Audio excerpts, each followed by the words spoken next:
Partition create કરી પાછળથી આપણે બંધ કરવાનું છે. તો વચ્ચેનું જે પાર્ટીશન છે એમાં બેક કોમિંગ કરવાની છે.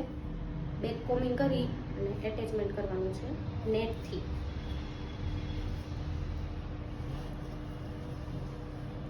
તમારે જેવડો બંધ લેવો હોય એવડું એક્શન લેવાનું છે.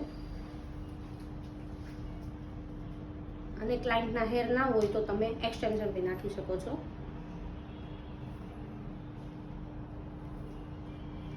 યુપીનની મદદથી લોક કરવાનું છે.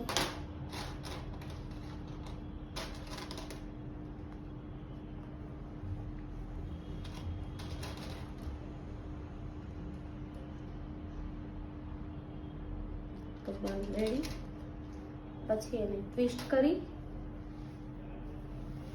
થોડોક સ્પ્રે નાખી દેશું. બંધમાં લોક થઈ ગયો.